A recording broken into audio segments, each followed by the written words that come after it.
Ju njohim me edicionin informativ të lajmeve. Kjo është Radio 7.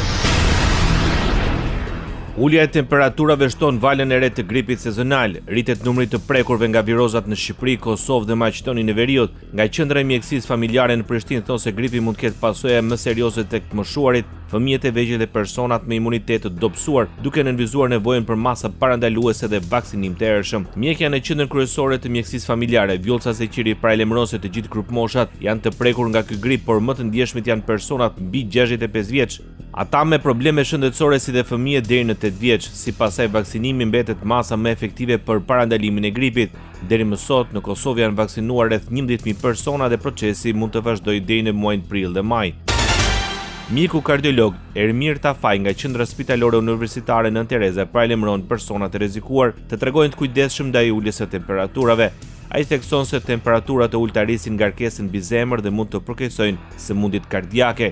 Moti i ftohtë dhe temperaturat e ulta ndikojnë në vazokonstriksionin e arterëve koronare. Kemi dy kategori njerëzish, kemi kategorinë e njerëzve të cilët mjekohen paraprakisht për sëmundje të zemrës dhe pacientët e shëndetshëm. Nëse do i ndajmë në këto dy kategori, pacientët të cilët kanë probleme me enët e zemrës duhen me patjetër të jenë më të kujdesshëm në temperaturat e ulta. Që do të thotë, duhet të marrin mjekimin në mënyrë të rregullt. Duhet të kenë të veshur disa shtresa. Këshilla është të merret rregullisht mjekimi dhe të shmanget ekspozimi zgjatur në të ftohtë për të mbrojtur shëndetin kardiovaskular. Episode të tilla siç është angina pectoris ose ajo që njihet në popullat si dhimbje gjokse, edhe tek pacientët të cilët janë të shëndetshëm dhe nuk kanë qenë në dijeni më përpara që mund të kenë pas ose jo ngushtimet e enëve koronare, i ftohti dhe shpeshherë eforti në të ftohtë shfaq klinikën e dhimbjes së gjoksit. Mjeku pediatër Albert Lamani nga Qendra Spitalore Nën Tereza këshillon prindërit se si duhet të veprojnë kur shfaqen simptomat dhe kur është e nevojshme të paraqiten në urgjencën spitalore.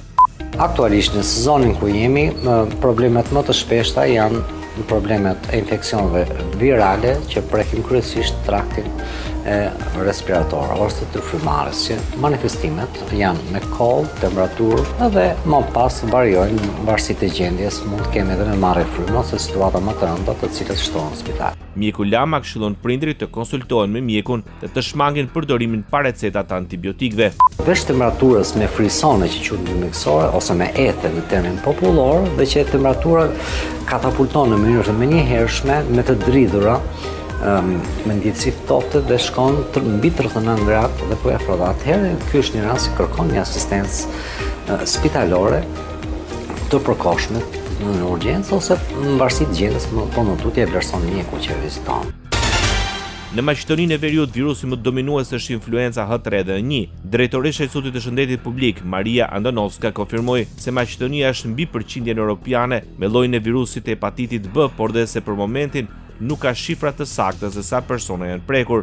Sipas saj, rreziku qëndron të përhapet ky virus tek të rriturit, të cilët nuk janë vaksinuar. Sa i përket virusit që është përhapur tek fëmijët, Andonovska tha se situatën e kanë nën kontroll. Klinika e fëmijëve në Spitalin Nën Tereza paralajmërua se është rritur dukshëm numri fëmijëve në 3 javët e fundit të cilët kërkojnë ndihmë mjekësore. Ministria e Shëndetësisë në Republikën e Maqedonisë së Veriut dhe Instituti i Shëndetit Publik nënshkruan marrëveshjen për donacion nga Ministria e Shëndetësisë për 7.500 vaksina kundër hepatitit B. Me këto sasi do të përfshihen 2.500 punonjës shëndetësor me nga 3 doza vaksinimi për person. Vaksinimi do të realizohet në Institutin e Shëndetit Publik dhe në Qendrat e Shëndetit Publik. Në kuadër të angazhimeve për një proces vaksinimi të thjeshtë, Ministria e Shëndetësisë ka përgatitur një modul elektronik për shprehjen e interesit për vaksinim, i cili është i disponueshëm në faqen e Ministrisë së Shëndetësisë dhe të Institutit të Shëndetit Publik. Ndoqët lajmet shkurt në Radio 7, zëri pozitiv i qytetit.